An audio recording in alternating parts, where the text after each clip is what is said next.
Servus Männer, it's Red Pill Germany again. Last week I talked about how the European Union and especially the German government, they're working on plans to put the burden on modernizing the houses in Germany in terms of insulation and heating on the tenants and homeowners. Now this week I have a little update on that, but I mainly want to talk about housing shortage in Germany once again. I mentioned this topic many times, but now I really want to explain it in a little more detail. And of course our rulers, they don't have just one plan or one course of action. They're pursuing multiple paths at the same time, and this climate angle, that is not the only thing that they're doing.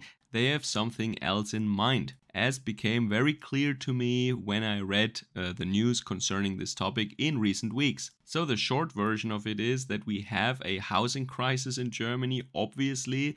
We have a lot of people moving into the country. There are more people moving into the country than are leaving the country. The people who leave the country are normally Germans that have very high qualifications and they go for extremely high-paying jobs abroad. And the people who come in, well, let's say you cannot say the same things about them. And then construction of new houses and new apartment buildings has almost stopped in Germany right now, and that is directly related to the actions of our government in Berlin. So if you take these things together with inflation, and then you probably can estimate what kind of a situation you get. It is not very pleasant right now. People are getting more and more angry and desperate, and you can see a definite rise in crime, in violent crime also, but I'm going to talk about this another time. I mentioned several times already that it looks like that our leaders want to increase the pressure in the pot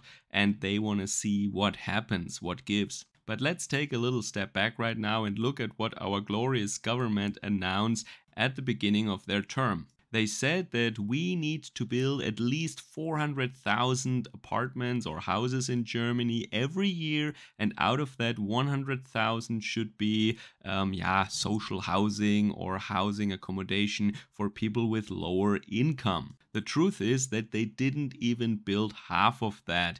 But our social democrat minister who is responsible for this said that the government keeps on holding on to this goal of 400,000 apartments. However, they're not doing anything about it. But it is very courageous and bold of them and very important that they keep holding on to that clear goal. However, once again, they're not going to do anything about it. And she literally said, if we drop this goal, the demand for the houses will of course not go away. So we might as well keep on to that goal. But once again, they're not going to do anything about it. That gives you an idea about how much they are, openly mocking Germans right now already. I mean, they're not even hiding it. This is an open insult to every German working class family who's looking for an apartment right now. As a little update to what I told you last week, I can say that our government now decided that from next year you will in fact no longer be able to install a new gas or oil heater for your house. So once again, a little reminder, homeowners are facing now costs on the order of magnitude of their existing houses. Imagine that you just paid off your house and then you're faced with another 200 or 300,000 euro sum in order to rebuild your entire house, windows, walls, floors, ceilings, roof, everything to make it conform to these new rules. What that means is that the cost of ownership of these houses, they don't change, but the value changes. A 400,000 euro house, for example, is only worth right now 200,000 euros, but if someone wants to buy it, they have to put 200,000 euros once more into it in order to make it legal. So the cost of ownership is still 400,000, but the value to the owner is only 200,000 in this current state when it is not conforming to these new regulations. And that is just, destroying the wealth of Germans. But now let's move to this other angle that I talked about, because it is not only about modernizing houses and making them better insulated. And I really have to say, for the record, Before we move on, of course, I like well-insulated houses. I lived in a very modern house and it was really fascinating. Even in winter, I almost didn't need any heating whatsoever. The temperature was around 18 or 20 degrees. I don't need it any warmer when I'm healthy, and it was really fine. It was very nice. I almost didn't spend any money on heating. It was great. So don't get me wrong, I'm not saying houses should be old and not insulated. I like well insulated houses here in Germany in the winter. But if you have an old house, if you are an old guy who built his house in the 60s, or if you bought an old house, you shouldn't be forced to put hundreds of thousands of euros into it or else. Anyway, moving on. So of course, depending on where you set the threshold or where you want to begin, we have like 20 or 10 million people in this country that really maybe, they come from somewhere else. And some people say they shouldn't be here, they don't belong here. And we have data from Denmark that clearly says that they are taking out of the system more than they pay into it. And we don't really have this data in Germany because the government won't allow it, but it is very clear to see from all the statistics that they're dependent on welfare much more often than ethnic Germans, and they're also they're not working as much. And there are millions of people that came since 2015 from very exotic regions, like 5 million people, I think, and then over 1 million people from Ukraine recently. Many of these people are dependent on welfare and they want bigger houses. Now, researchers have said that the solution is very obvious. You just have to get rid of all these old people, or at least kick them out of their huge apartments, because studies have shown that especially old people, they live in very large houses or apartments. Like a spouse died and you're a widower or a widow, and then you have these 120 square meter apartments, but you're living alone there, and a young family, trademark, looks for an apartment. So just, switch apartments. The old guy moves into a one-room apartment, and this vibrant, dynamic new family, young family, they move into this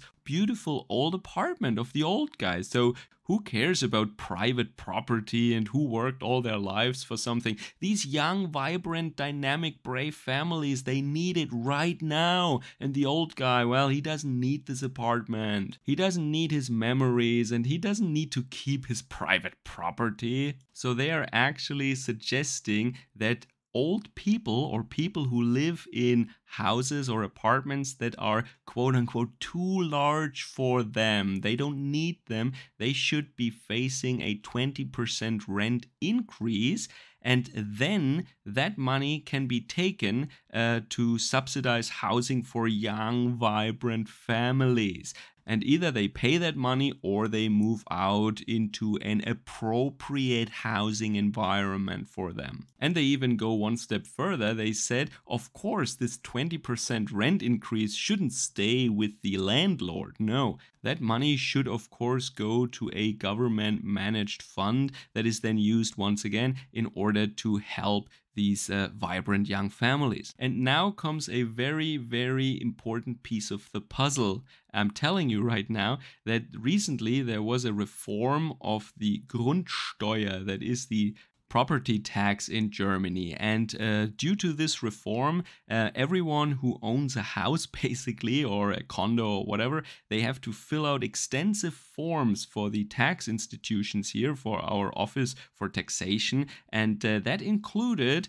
the area of the apartment and who and how many people live there and how it is used. So that means the state knows exactly who lives on how many square meters of housing space. They know that. They have the tax IDs, they have the addresses, they have the names, and attached to it, they have a square meter number right now. So they can just make lists and say, well, you don't need these 80 square meters. 20 square meters are enough for you. A vibrant young family must move in. And you should have noticed by now that I don't mean young German families, because when young German families over the last decades needed something, the government always was, well, not interested in that. But now, for the first time in history, that young families in Germany are no longer predominantly German, well, all of a sudden they are trying to kick old people out of their houses. Maybe this little report from the field in Germany helps you, because in some regards, in some aspects, Germany is ahead of the curve compared to other countries. In others, it is a little lagging behind, but catching up, of course, because these are all global trends.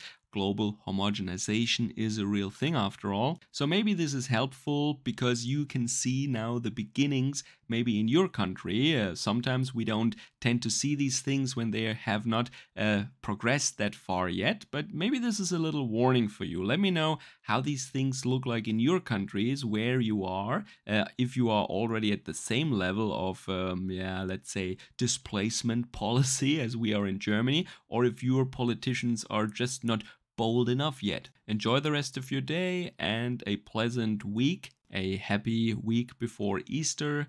Servus, Kameraden.